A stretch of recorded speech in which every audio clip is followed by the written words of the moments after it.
Everybody's got a price, it's the $1 million man. Podcast in demand. Understand, everybody's got a price. $1 million man. Everybody's got a price. $1 million man. Everybody's got a pod, it's the $1 million man. Podcast in demand. Understand, everybody's got a price. $1 million man. Everybody's got a price. What's up, everybody? It's Marcus D'Angelo. We're back for another episode of Everybody's Got a Pod. And of course, I am joined by the $1 million man, the Hall of Famer, Ted DiBiase. Ted, what's going on, man? Hey, it's you, Marcus. It's time to do it again. And man, I tell you what, I love doing this because you do this research and you pull out so many things that I had totally forgotten until you mention them, man. It's cool. It's almost like me reliving them, you know. You know, it's funny, as I'm recording this, I just finished doing a recording with Jim Duggan for the Hacksaw Hour over on adfreeshows.com, and he was telling me the same thing. We were watching some Mid-South stuff, and he was like, Marcus, he was like, no joke, I have never seen any of this ever. And it's funny. It's funny because there was no like TV replay. It's like, if you missed it, you missed it, and that's that. Yeah. So, it's a lot of this stuff is kind of being uncovered for the first time for you guys. So it's interesting to see you guys react. Yeah, and I think if my memory serves me right, Vince McMahon now owns all of that. All of it belongs to Vince. Every wrestling tape that's in, I mean, maybe not in Japan, but you know, anything that was territorial in the United States, he owns it.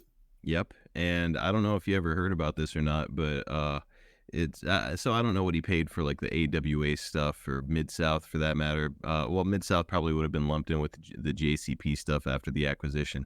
But did you ever hear what he ended up paying for WCW's video rights and to, you know, all that? No. So like to essentially buy WCW, including their entire library, I think it came out to $2 million in total. Wow. Right. So all of that video library, all of the content that he's now monetizing with the network, it's like, man, looking back, we have the benefit of hindsight, but pretty good deal for the chairman. Yeah. Yeah. And, you know, it's kind of like, you know, I sent, they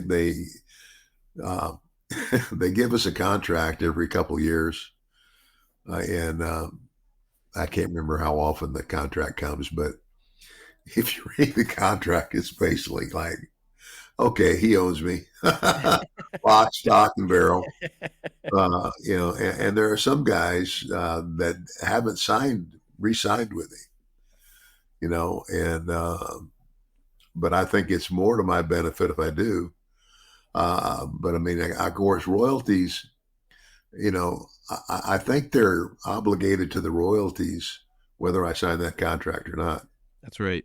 So you should receive royalties whether or not you've signed a Legends contract. Yeah. And yeah, you know, there's a lot more options nowadays. You know, the world has changed and that more people are able to produce action figures. So now all of a sudden, a lot of guys are eyeing their WWE contract and saying like, well, you know, guys like Matt Cardona and Powertown Toys and all of these other companies are producing their own action figures. Maybe I can actually do better if I go on my own and with a non-exclusive contract. So a lot of people are starting to kind of explore their footing. So you never know what's in the future for the $1 million man, right? Yeah. Well, we know what's in the future for the $1 million man, but not to DiBiase. Separate entities. Vince owns the $1 million man. Yeah, he does. Well, we can get into our topic here in a minute, Ted, because today we're looking back to WCW again to talk about 1996, and we're actually going to be covering 2 months this time around. As this episode drops, it's going to be December 1st, so we're going to be talking about November and December of 1996. So that includes World War III, Starrcade, plenty more. This one should be an absolute blast, but before we get into it, you guys know what's going on here. I've got to do my usual reminder about getting subscribed at youtube.com/@everybody's-got-a-pod. We've got 2 giveaways going on right now with a signed Elite action figure and a signed WWE Superstars figure, which by the time you guys are hearing this are going to be in the mail and headed Ted's way for him to sign. We're going to name 2 winners at the end of the month, and you can be one of them. Just get over to youtube.com/@everybody's-got-a-pod and get subscribed. And by the way, we've got all kinds of cool stuff over there. YouTube exclusive videos, little bite-sized versions of our podcast that you can introduce a friend to. So you're missing out if you're not over there without the giveaway. Get over there and become eligible. It's youtube.com/@everybody's-got-a-pod.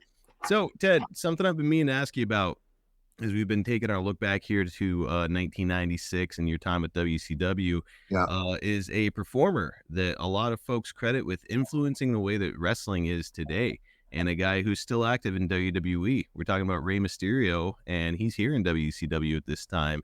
And his high-flying style and uncharacteristically small size have made him a legend in wrestling.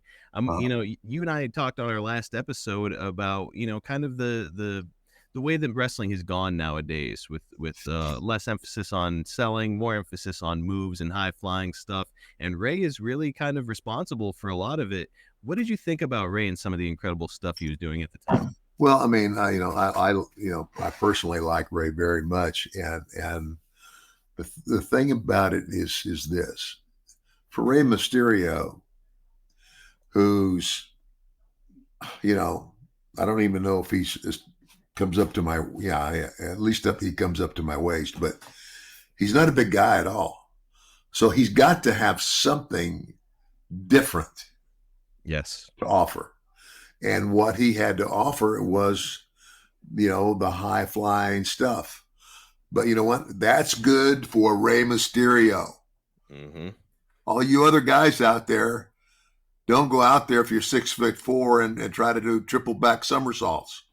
It's kind of, it's the bottom line with me. My whole objection with a lot of what I see on TV today is the thing that has changed is the match.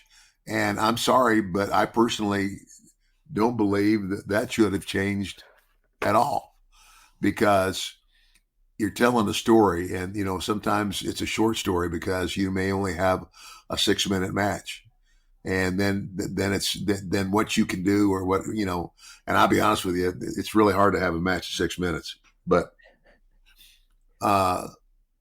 it's just become all this high flying junk. It's just like, I've seen these guys take beautiful bumps, these young kids take a triple back somersault, and if I ever took a bump like I've seen some of these guys take over the top rope to the floor, mm-hmm. I'm not going to bounce up like a bunny. No. I'm going to stay down and sell it.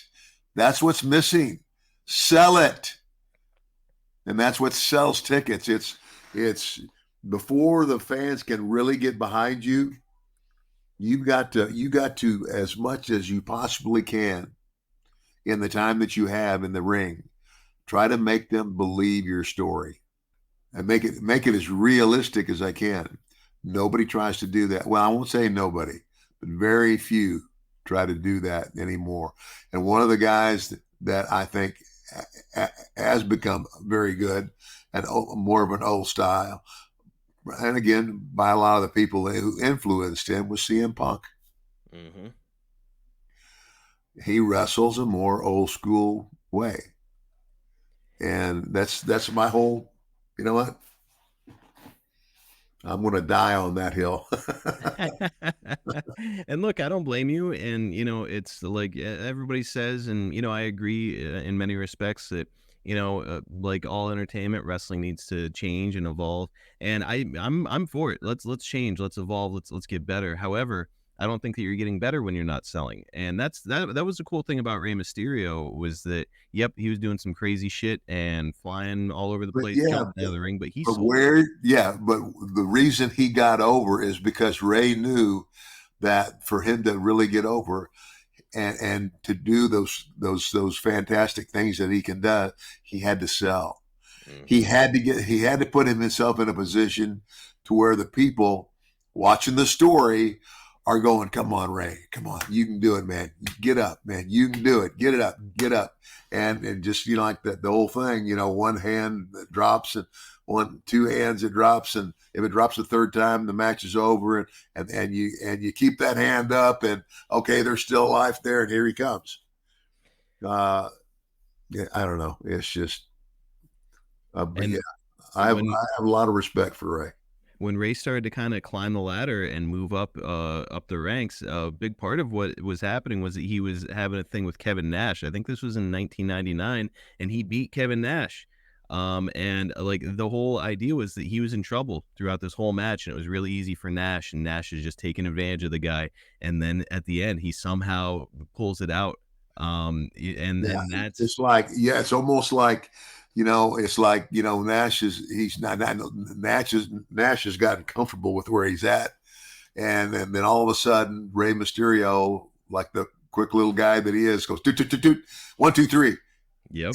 And Nash is left in the ring going, no way. And it works. It worked with the 1, 2, 3 Kid and Razor Ramon. Absolutely. Tried and true. But in order for you to feel like that guy is in danger and feel like, oh, there's no way he's going to be able to pull this one off, he has to sell. Yeah, absolutely. Yep. And so much of it has become, it's more like a circus act now. I'm sorry, but what Ray understood, being that size, is that he had to learn how to just sell his butt off and sell and sell and sell. And then, start, and I've watched him, he's really good. Make a good slow comeback and finally get full of fire. And then all those triple back somersaults kick you in the face, moves, they come across and everybody loves him. And they mean more if they're not happening all throughout the match. If it's part of his comeback and he's busting out some of these crazy moves, then all of a sudden it's like, holy smokes, look at this guy making his comeback. Whereas if you're doing it all throughout the match, it's white noise. It's who cares? I've been seeing it, for 20 minutes now. Exactly. Well, look, he was among all of the many talented people here in WCW at this time. And there's a guy who is working behind the scenes who's about to show his talent on the microphone now, and show his talent as a heel. It's Eric Bischoff. He's officially going to join the NWO here in November. There had been some fishy circumstances here and there, and now the truth of the matter comes out, and he's out in the open as a member of the group. Ted, I know that you were frustrated because he ended up kind of filling the role that you were initially given in the group. But objectively, what did you think of his work as a heel? I don't know. I mean, he was okay, but I mean, he was no great worker. I mean, it was kind of like, here was his opportunity to, but I get the one thing I got to give him credit for is, how he ever talked his way into that position. Right. The stroke of genius. I mean, he had never been a wrestler. He didn't know how to wrestle. And here he is promoting and calling the shots for a whole bunch of wrestlers for a company, excuse me, but WCW, they don't know crap about wrestling either. You're kind of stuck in this role behind Bischoff now, that he's sort of the main guy on the mic and the guy who's sort of like essentially the spokesperson for Hollywood Hogan. And you'll come out with Bischoff and Vincent at World War III to confront Piper for a contract signing for a match, and Hogan and Bischoff and Piper will do all of the mic work. So there's Ted DiBiase, a guy who's renowned for his mic ability, and you weren't getting an opportunity to take the mic. Did you feel like Eric was involving himself out of just kind of like a stroking his own ego type thing, or did you feel him in this over the top boss character was kind of like a crucial element in the story? Well, I don't know what Eric was thinking, and I quite frankly, by the time I went, and jumped off the WWE wagon and jumped to the WCW wagon, I wasn't physically wrestling anymore. I didn't really enjoy what my heart was into was being in the ring with the tights on and doing it. Mm-hmm. And so, I was it was just, I felt like my better days were past me, and I was just filling in time and making money. So, Now, I was real excited about WCW. And I think I came to a place where, I thought maybe this wasn't such a good idea after all. I don't know. so despite, guaranteed money and I would assume some of the better money that you'd made in your career up to that point, it's all guaranteed, less days, you're home more. Despite all that, it was you weren't creatively satisfied anymore, or getting to feel the satisfaction of actually getting in the ring anymore, and Yeah, you were not really enjoying yourself, huh? not really. No, not really. But Goes to show the money's just not and, everything, right? and yeah, it was well, and the whole thing with Bischoff. Like I said, I mean, he hires me for a role, and then ultimately he puts himself in the role that he hired me for. Mm-hmm. I said, and I didn't get in his face or anything about it, but I did say, I said, look, I said, you've seemed to have taken that role, and I said, uh, I'm not just going to go out and be somebody's belt bearer. Right. Yes, I'm not going to go out and just stand in the corner with my thumb up my butt, looking like Joe Idiot. So, if you don't have anything better for me to do, then just send me home. And I wasn't unhappy about that, because he still had to pay me, and that's what ended up happening. Well, it won't be long into the conversation before the rest of the NWO comes out, and we'll have a look at our first clip this week in this confrontation at World War III. Whole world to see this. Show him the hip. Oh, no. Boy, you're a straight up dude, aren't you? You're really on the money, aren't you, honey? What is he talking about? Let me show the whole world what I've been talking about, Piper. Show him the hip. Wow. Huh? Look at that scar. How about that, Red? Hey, you know something? I don't usually pick on cripples. Wow. Oh, from I don't usually pick on people that are like Peg like Pete.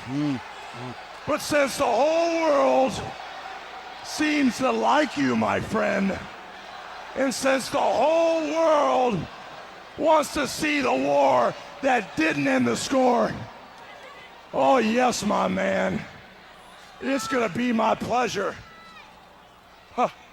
to sign this contract.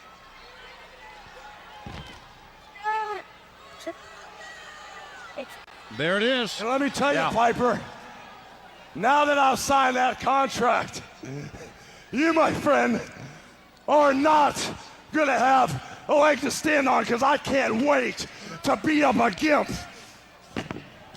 Yeah. There you go. Get after him.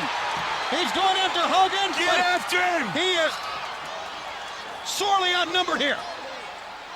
Well, he picked it. Like I said, he's in there with it now. Hogan just a whipping on him. And he knew what to expect getting in that ring. You're right. The NWO wasn't gonna leave him alone. They don't want him healthy after he signed his name to that contract. They can't hold him down. No, they won't hold him down. Go get him. Tear his head off. He needs to get on him right there. Got it. Like you say, he's outnumbered.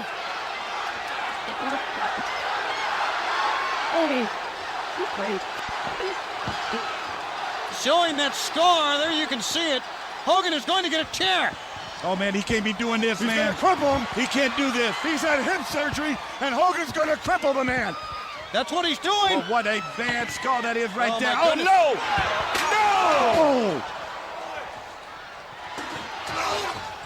No! My goodness, the question is now, it's been signed, but could Piper compete? All right, so there it is, Ted, the reveal of Piper's hip, and probably the weakest chair shot I've ever personally witnessed from Hogan Yeah. on the scar. Ted, it's funny. I talked to Jake recently about chair shots, and he said whether he was giving one or taking one, he needed it to be a stiff shot because you really can't make it look good any other way. What's your opinion when it comes to giving or receiving a chair shot? Well, it's the same, but I guess the one thing that I would say is that anytime I took a chair shot to the head, I mean, I didn't just stand there with my hands down. It's like the old thing is, as that shot's coming, Mm-hmm. and so I could take a good chair shot, but the reason that it's kind of like I took enough bumps and everything, but I mean, like I was never one of those guys that I'm going to stand there and just let you hit me in the head, even though it's a folding chair and all of that crap. I wasn't going to let anybody just hit me in the head. There was some, there's okay. I love the business, but there's just some places you don't go. It's like kind of like the reason that wrestling is because it's sports entertainment. It's to me it's like playing football. Mm-hmm. But if you're a football player, you're not going to take the helmet off and let somebody hit you in the head with a chair. They're, try to tackle somebody without your helmet on or any crazy risks like that. Yeah, it's I can't imagine that it's always perfectly timed even when you're getting your hands up to block a chair shot. Has anybody ever slipped one past and really got you good with a chair? Yeah, I mean, who remembers though after you take a shot like that? Nobody ever just came after me with a chair. It was always worked, so to speak. Jake and I, we had a lot of good matches, and we had several matches where we ended up bleeding, Mm-hmm. and I've taken a shot from him. He's taken a shot from me, but it's just knowing how to do it. Did you ever let somebody get juice with you hard way, or were you always bleeding to get there? No, I never let anybody hard way me. Yeah, that doesn't sound like fun to me. Okay, let's take a minute to discuss our fantastic sponsor that is changing the lives of men everywhere. Of course, we are talking about Blue Chew. Are you ready to perform with the confidence of the $1 million man in the bedroom? Are you ready to leave your partner feeling like $1 million? Are you ready to get that thing so hard you could go hunting with it?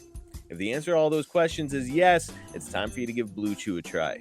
Blue Chew can help increase your performance and regain that old confidence where it counts the very most.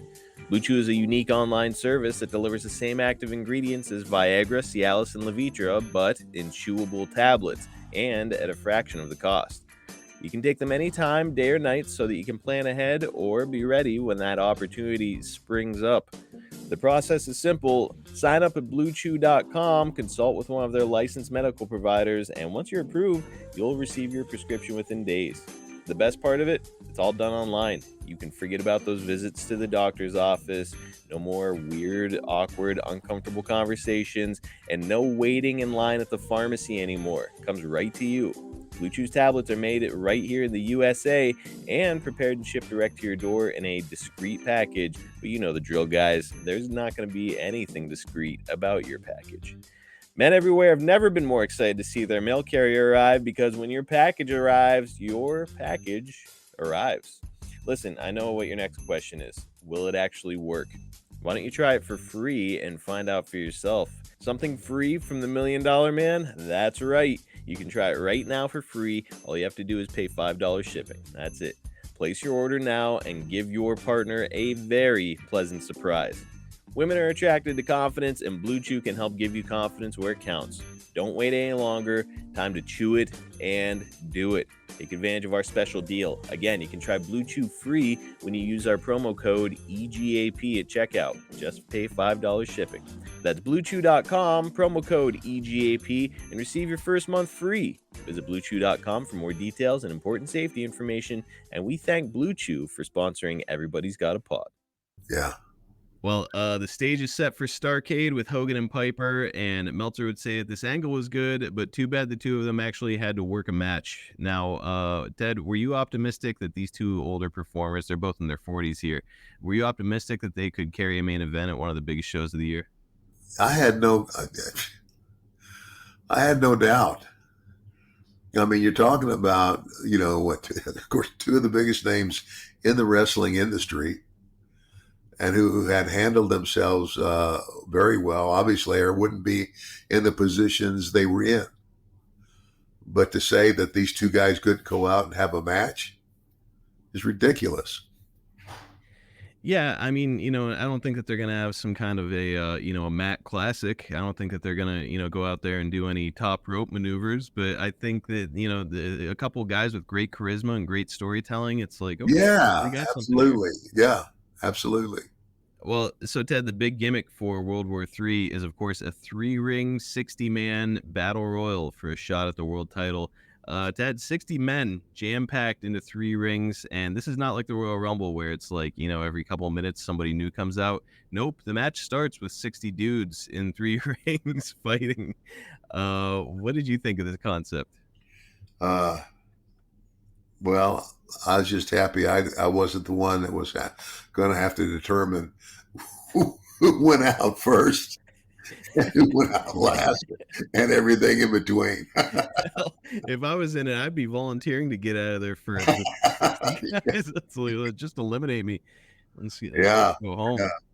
I mean, overall, Ted, battle royals. What do you think about them? Because it's especially something like this. I mean, I'm trying to paint a picture for people here. It's 3 rings, 20 men in each ring. I mean, what the hell do fans focus on? I have a hard time Yeah. focusing Yeah. on. I mean, I mean, I don't think it's ever been done again, and I hope it's not. But I think that just the advertising something so huge, I guess, would spark the curiosity of the fans one time. I mean, I can't, I have you ever heard of another 60-man battle royal? I mean, not since WCW stopped doing them. It was not the Royal Rumble, and yeah, I mean, like the Well, yeah, camera. and I tell you what, if you watch if you watch a match like that where you got, maybe 12 guys or even 15 guys in the ring, you know, uh, and you just have to do it. You find out, it's like I always knew, okay, when so and so goes out, I'm next. Hmm. And that's how everybody did it. It's kind of like, okay, I'm going to go out right after he goes out. And that's so there was no confusion. So you knew you were in the ring until the guy that's going out right before you takes a bump and goes out. And over the top. I think it was either over the top rope or by pinfall, but most of the time it was over the top rope. Yep. And if it's done in a good way, it can be a pretty fun and exciting match, especially when it gets down to like maybe the last 4 guys. Oh yeah. And I can remember watching a match like that in Amarillo, and the last 3 guys were Dory Funk Jr., Terry Funk, and I can't remember who the last guy was, but now you got 2 brothers in there that everybody knows, and now they got to try to get each other out of the ring. Right. Like obviously they're going to team up against the other guy at first, but once he's gone and it's just the 2 of them, it's like, okay, this is going to get interesting. Yeah, yeah. So yeah, no, it's like I love battle royals in general, Yeah. but man, 60 guys in a ring or even 30 guys in one ring all at once. That's the nice thing about the Rumble is that they stagger bringing people out, so it's not just some insane mass of humanity in there. Ted, when you're in a battle royal, like what's your strategy to avoid catching like an errant elbow or getting a knee to the face? Because there's a lot of body parts moving around in there. Yeah, I would always find a corner. Okay. I'd get with somebody and I'd lock up and I'd pull them into the corner with me and I said, okay, let's fight. You hit me a few times, I'll hit you back. But and sometimes there were a few like high spots done in battle royals too, but you had to know when it was coming. And then I can't remember just how they, everybody knew. It's kind of like when so and so gets with so and so, everybody get out of the way because they're going to do this, whatever. So. It's funny. I've asked Jake that question before too, talking about the Rumble. Like he's like, "Oh, I hate him. I hate being in battle royals and Royal Rumbles." He's like, "Because it's just dangerous. You never know if you're gonna catch an elbow." And I'm like, "So what is your strategy?" And he said the same thing as you. He's like, "I go and find a corner." And so now that I've heard you say it, I'm like, "Is that just everybody's strategy? Everybody's just trying to get into the corner?" The smart guys try to find a corner. Yeah, that's just the savvy veterans. Well, look, the next night on Nitro, the NWO gets yet another new member as Buff Bagwell turns on his partner Scotty Riggs and joins the group. Ted, Buff is not a name I see us having a lot of discussion about here on the show. What did you think about Buff Bagwell and his inclusion in the group? Buff's a decent guy. He's a good-looking guy. But I didn't ever see Buff as being a big star. What do you think that he was missing? He's got the looks. He's good in the ring. Like he's fair on the mic. He's got decent mic skills. Like, what do you think was the X factor that he just did not have? Well, I mean, I guess because it's like you could have a good match with Buff, but I don't think you could have a great match with Buff, and have a 30 or 40-minute match with him. Okay. I don't see having a long match with him. And again, I like the guy. Obviously a good-looking guy, and he was a good hand, maybe better than average, but there lies the deal. Some guys make it all the way to the top, and some guys don't. Not a guy who can carry a match. If you put him with a bad opponent, maybe he's not capable of turning it into a good match. Yeah. Larry Zbyszko has not been an in-ring performer for years at this point, but he and Scott Hall are here teasing working together during this time. Ted, have you had a lot of interaction with Larry over the course of your career? It feels like this would have been the only time you guys had crossed paths. Larry Zbyszko? Yes, sir. I think the first time I went to New York, Vince Sr. was still the boss, and I don't know how long after that Vince Jr. took over. But that's the first time I saw Larry or met Larry, because he was working there at the time as well. But I've never really worked with Larry ever. It seems like a guy, that I think you would have had good chemistry with. And yes, I was trying to think over like, when would Ted have had? And he was close, and Larry, I think Larry was pretty close with Bruno Sammartino. Yes. Yeah, they were pretty tight. And that's the other thing. Bruno was he was very good on the mic, and he had a great body, but he wasn't like a Funk. He wasn't like a technical, grappler, but very believable nonetheless. Very believable. So there you have it. And I mean, we were just talking about like finishers that are kind of like, not these big, crazy, over the top moves. I think Bruno's finisher was like a bear hug. And he got over. He was one of the biggest stars in the world, Yeah, that's because they made that special. I guarantee you, when another wrestler came into the territory, what's your finish? And please don't say bear hug, because only one guy has the bear hug, and that's Bruno. Yep. Well, the NWO wasn't done gathering members just yet. Let's drop in on the 12/9 episode of Nitro and have a look at your introduction of a new member. Into the holiday season, and that means into the Starrcade season. Hey, here comes DiBiase. Obviously not happy with the words out of the mouth of Piper. Well, is he coming here to our location? Do I look like the great Kreskin or something? I don't know. The last time an NWO member came out when I had the microphone was last week, and they chased us all away. Look, I'm not worried about DiBiase. It's just all the thugs together. DiBiase is watching the match. There's a power slam from Enos. Nice one, too. Enos, good snap. He is standing on the other side of us. Wait a minute, he's got contracts in his hand or something. He does have a paper in his hand. We've already seen the defection starting with Marcus Bagwell. That's right, it happened a couple of weeks ago. Mr. Wall Street picks up Mike Enos. Stock market crash. 1, 2, 3. And he disposes of Enos quickly. So who's getting the contract? What's going on here? I don't know. Enos was distracted. I don't know. He's handing it to Wall Street. And Wall Street doesn't need the money. Is Wall Street joining the NWO? Wall Street, yeah. Oh man. They only knew. Oh, your old tag team partner and you were reunited as members of the NWO. Yeah. Obviously, most fans knew, okay, it's the $1 Million Man and IRS from the WWF. It's just interesting now to see him here. He's in WCW as VK Wall Street. He was also once known, I don't know if you knew about this gimmick, he was Captain Mike Rotunda in WCW a few years prior, and a captain, like a ship captain gimmick. Yeah. It feels like a guy like Mike, a performer of his quality, could have been used better than a VK. VK, by the way, being a reference to Vincent Kennedy McMahon. Yeah. Wall Street. Feels like maybe he could have been used better over the years. What did you think? I think so. I do, because Mike had the talent. He had, and we worked well together, and he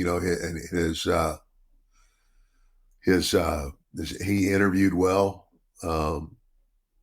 I don't know. I really don't know why. It's strange. Yeah, We did an episode about Money Inc., part 1 of our talk about Money Inc. A few months back, and I never asked you this question. Ted, the IRS gimmick overall in the WWF, too cheesy, or do you think it was kind of perfect for him? Well, I don't think he had done anything else like that prior to that. But I don't know. Hard to really. I don't know. Maybe kind of like being the $1 Million Man. That's like, well, okay.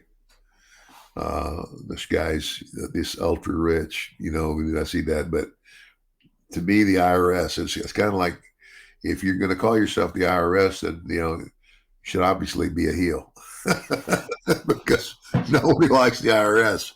I think that was Vince's whole thing. He was getting all these crazy taxes and whatnot and fees, and he was like, I hate the IRS, and that's how he came up with the character. It's just funny because it's like, okay, is this guy what is he, like an accountant? Like, he's not the IRS. His name is Irvin R. Shyster. Like, what is this gimmick? But weirdly, it's Mike's biggest claim to fame, really, and he made it work. He took maybe questionable creative and had a nice run with it. Yeah, he did. Kevin Sullivan at this time is feuding with Chris Benoit, and the crux of their issue is a real-life affair between Benoit and Nancy Sullivan that's being used as the story. Sullivan is the booker at this time, which makes the whole thing even more insane. I mean, holy shit, man. Have you ever seen anything like this in wrestling before or prior? Nope. What did you think about it? I didn't. I kept all of my thinking to myself. I didn't want to get into that. That's something I just stay as far away from as I can. Man, that's the veteran move, to stay the hell away from that situation. Because look, Kevin Sullivan he's a wrestler, but like I said, he's a booker, so he's office too, and now he's in charge of booking creative for the guy who's having an affair with his wife. Yeah. Man, that is a rough scene. Yeah, and I don't know how I can't remember how that story ended either. I know that they would end up getting into some pretty physical matches together, and I think that Kevin was taking out some of his aggression during those matches. Well, Ted, you take over commentary on the next Nitro along with Bischoff after running the usual crew away from the table. We know that you'd make the transition to commentary during your time with the WWF, so it was nothing new for you at this time. But what would you say was the most difficult part of that transition, going from being a wrestler to now all of a sudden a personality on a headset? Well, it's just something I had to get used to. I know that I remember the first couple times I did this for Vince. He called me and he said, Ted, he says, I'd like you to come back. And I think this was a Survivor Series in Providence, Rhode Island. It was, and he says, like I want you to do color commentary. And I said, wow. I said, okay. And, I can't remember who was with me, I don't know if it was him, a lot of times it was, but I know Gorilla Monsoon is somebody that I've worked with a lot, when I started doing that and I got more familiar with it. It's kind of like, Vince would be the play-by-play guy and, Vince would say, call the shots that were happening. And I the other guy is supposed to guy that, what's the word? The color commentator. Oh, the color. Yeah. Wow. Gosh, that's going to cost him. He's going to probably get his head knocked off for that. Whatever. But yeah, do the color. And, it was okay. But again, there's nothing I did after getting out of the ring physically that I really, really enjoyed. I mean, I was just happy to be part of the business. So, Ted, it's also around this time that DDP would throw one of his now famous Christmas parties, and apparently a lot of talents and office people are there to see Steven Regal headbutt and knock out Van Hammer, who is apparently spouting off at this party. So, Ted, these parties by Dallas have become, famous over the years. Dallas throws a giant Christmas bash. He's like Mick Foley. He loves Christmas. Please tell me that you were there at one of these Christmas parties over the years. I don't know that I was ever at one of the Christmas parties, but I know the first time that I met Dallas, I was the $1 Million Man, and he was a bartender at a bar in Fort Myers, Florida. Okay. That's where I met him, man. I can still remember. That's probably one of the drunkest nights of my life too, because I can remember, like sitting down like they had a bar and but the seat I could sit on the seat and I could lean back and put my head on the counter. Okay? So imagine this, with my mouth wide open and Dallas just taking the booze and pouring the drink, mixing the drink in my mouth. I knew where you were going as soon as you said you could lean your head back. Yeah, I mean, it's like, and after that, there's not much more I remember about that night. I don't imagine. Dallas, I love Dallas. I mean, my wife Melanie and I have gone and we've stayed with him and Paige, and he lives in the Atlanta area, and he's got DDPY yoga, and man, I tell you what, it works. And I need to get my big dumb butt back on it because I was going good there for a while, and now it's like I wake up and every day is something different. So damn, I was taking a shower and all of a sudden I went, oh, whoa. Where'd that come from? When you start getting shower-related injuries, you're getting. Yeah. I didn't slip or fall or anything. I just washed the back of my head. All right, let's get to Starrcade. There are more than 9,000 fans in Nashville, and you are ringside for the main event as Hogan takes on Roddy Piper. The crowd is going wild for Piper here, which really speaks to the incredible drawing power that these two still had over these years. I mean, Meltzer can say what he wants about like, oh, geez, too bad they had to have a match in the ring. It's like, look, these guys are draws, and they're telling a story here, and they certainly did. Let's drop in on this match. Yeah. Over.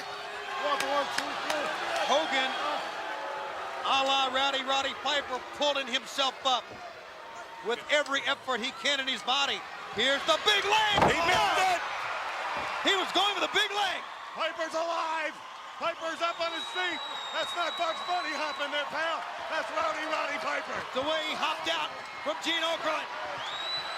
He's moving right now, and this building's starting to erupt. That's some movement coming down here now. The Giant's here. The Giant. The Giant has come out. He's going to choke slam He's him. going to choke slam Roddy Piper. Of course he is. Here comes a fan. Look at him. He's got Piper up. There's a fan in the ring, for crying out loud. Yeah, he ain't in that long. That's the wrong place to be. Piper kicks Hogan down. Piper up in that choke Now slam. Piper's a bite, and he bit him right on the nose. He's gouging the Giant. There you go. The Giant's out. He's got rid of the Giant. Now it's just Piper and Hogan. What in behind him right there? Sleeper He's hold. got the sleeper on Hogan. Good night, Irene. He's got him. He's got him hooked good. Real good. I told you. He's got him hooked good as right. And he goes down. Got him down. And the referee Anderson is still on top of the ball game right there. Check his arms. Check his arms. He's going out. He is going out. Yes, he is. Randy Anderson's got it up for one. He's got it up for two. Here it comes. Ring the bell. Ring the bell. He put him to sleep. Roddy Piper. He said, I'm not with the NWO. I'm not with WCW. I'm for myself. I'm all by myself. I don't want help from. Look at this, standing on Hogan with one foot. There's the legend. There's Hulk Hogan. There's the icon in this sport. And here comes bad news. The Giant is up. Piper. Yeah, don't wait. Don't wait, baby. Go ahead. Deal on him. Roddy You gotta Piper's deal. got to fight on the outsiders. Get out of there. Fight Get and out of move. there. Stick and move. Stick and move. Stick and move. And that's what he's doing. Find your way out, brother. There you go. There's your winner. There's the man with the bad hip that came all the way from home. All right. So one of the biggest shows of the year. I mean, a huge reaction and like a finish that we just don't see happen very often. Normally, by the time the arm drops the third time, the guy starts, hulking up and the match continues. But man, that was the finish. What did you think? I thought it was good. And it's good to do that. I mean, it's good. It's good to do that because, it's kind of like you just said, you're expecting that third time for it to, okay, now he's going to start coming out of it. And then he doesn't. Yep. Anytime you can fool the crowd, it's a good thing. And they all went silent because I think everybody was shocked. Like, did his arm actually just fall? And then the big pop happened. Yeah. So really cool moment. And by the way, like I said, during the match, a fan tried to hit the ring. So that's when you're doing booking right? Yep. That's right. So here's what I've been wanting to talk to you about when it comes to this, though, is, this clean victory over Hogan is interesting because we hear all the time that Roddy did not like to get pinned. And even when he worked as a heel in the WWF, most of his matches were ending in DQ or count out. Jake has actually talked about it before and said that he thinks that, it's absurd to not allow yourself to be pinned in wrestling. I know that you worked with Roddy a number of times in the WWF. What can you tell us about Roddy refusing to take a clean loss? Well, I don't think that we ever talked about it. I mean, I just, we did what we did. And I think, when I was working with him, I was the heel. I mean, I was never the baby face, working with him. And so, I don't know if that was ever even brought up. Oh, okay. And I'll be honest with you, until you just said that, I didn't realize that he didn't like to get pinned. Yeah, that's a big part of his reputation. And, and I wonder how that got by me. I guess probably because, like I said, or like you said, you were the heel, so you didn't really have to deal with it. And then plus, it's I think that he started to develop this reputation before you even arrived in the WWF, and he was gone, right? He would have been gone by the time you debuted for the WWF. Yeah. But yeah, he would not take clean pinfalls. And actually, moving forward from this, they're gonna have a rematch at Super Bowl, and apparently Piper is gonna refuse to let Hogan beat him with his leg drop. And Scott Hall is gonna call Piper out backstage about it and say like, "Hey, Hogan did the favor for you at Starrcade, and you can't put him over clean here at Super Bowl. Like, it's bullshit." Well, I'll be honest. I didn't know it. I mean, but I'll be honest with you. Scott was right. That's, and I liked Roddy, but that's bullshit. Mm-hmm. I mean, the business is a work, and who are you to think that you're so good that you're never going to get beat by a 1-2-3 count? That's just, I'm sorry. I would have told him the same thing. Yeah, it's silliness. It's just crazy. Hard to wrap your head around, especially because Piper is kind of like an old school guy, much like yourself or Jake and this generation. I don't know. I know that he had a hard time when he was first coming up in wrestling, so maybe that kind of jaded him, where he was like, "Hey, I need to protect myself in this business." Yeah, well, there's ways to protect yourself, but refusing to get beat. I mean, it's always the how and the when and the why. Okay. There's, I don't know. I mean, again, you have revealed a couple things to me about guys I've known in the business for 40 years that I never knew before. Just one episode of our podcast. Oh my gosh. I mean, it goes to show that you were keeping your nose out of other people's business, which is great. That's why you had a nice long career. It's funny because it's such an individual business, wrestling. You're focused on your individual contract, your individual look, your individual creative. And it's interesting hearing you and Jake talk about wrestling, because you guys were both just focused on like, okay, how's this match going to be great? Because Jake has always said, he's like, I don't give a shit if I get pinned. It's all a work. I don't care. And I know that you feel the same way too. Exactly. So it's like you guys are just focused on how do we have a good match, and thereby you guys always had good matches. And it's the other thing about, it's like, it's not, okay. It's not just getting beat. I mean, but there's a way to get beat and keep your heat. Even if it's a pinfall, it's like, how did the pinfall happen? In other words, it's like, it should never, like if you're a heel, and especially if you're working a program, it should never be that the baby face just beats the shit out of you and then beats you. For an example, maybe the baby face makes a big comeback on me, bing, bing, bing, bing, bing, bing, bing, and then he goes for a move, and I sidestep him or something, and it looks like I'm going to get something on him, and he reverses it, and down I go, and he rolls me up 1, 2, 3. But I mean, just to get your ass totally kicked, slammed, suplexed, or whatever, 1, 2, 3. No, not like that. I think if you follow what I'm talking about, I do. It's like there's certain ways to do it there's where you're not. certain ways to do it without losing your heat.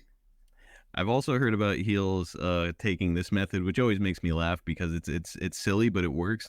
Where if somebody beats you, and even if they beat you clean and wind up kind of kicking your ass during the match, afterwards the heel just says like, "No, you never beat me," which I think is a funny way to do it, because that'll piss the audience off too.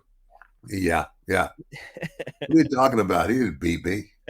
Right. Yeah. And it's like everybody saw it. It's on national TV, but you just flat out refuse to acknowledge it. I think that's one way to go about it. Well, Ted, that is going to do it for this week. This was a really fun episode. I love looking back at your time in WCW. I know maybe not necessarily your favorite time during your career, but such an iconic period of time in wrestling, and what a huge transition. And you're right in the thick of it. Yeah, and one of the biggest battles was the war between the two companies. Yeah, that was the main event. Was okay, who's going to do what on Monday night now? And we're going to continue the story next month. We're going to be looking at January 1997, which is most notable for yourself and Eric Bischoff on commentary for the first ever sold out pay-per-view. And Ted, things got pretty weird over there. There was like a most attractive biker contest, which was probably should have been gimmicked and wasn't. There's like the NWO riding around on the back of garbage trucks. So it's a very weird situation. I can't wait to talk. Where was that held? That was in it was in the Midwest somewhere. It was in hold on, I'll Google it. Cedar Rapids, Iowa, 5 Seasons Center. Wow. All right, before we go, I want to remind you all that if you'd like to get this podcast with no commercials and get access to a ton of sports, entertainment, and other shows, you can only do that on PremierStreamingNetwork.com when you sign up for Premier Plus. Plus, my brother Dom is over there with Rob Van Dam. They have their podcast. My buddy Efren does the game event over there, and there's plenty more. You've got to check it out. If you're a wrestling fan or a fan of entertainment, I can pretty much guarantee you're going to love it. Again, it's PremierStreamingNetwork.com, and it's Premier Plus. If you're enjoying our show and you're listening on your podcast app, please take a moment to like, subscribe, and leave us a 5-star review, because that does Ted and I a huge favor. You can follow Ted at MDM Ted DiBiase on his social media. Follow me at Marcus P. D'Angelo on X, and follow Premier Streaming Network at Watch on Premier on X and at Premier Streaming Network on Instagram and Facebook. Another look back to 1996 and your time in WCW, Ted. It was a great episode today. Before I go, you all must know everybody's got a price for the $1 Million Man. Yeah. We'll catch you guys next time right here on Everybody's Got a Pod.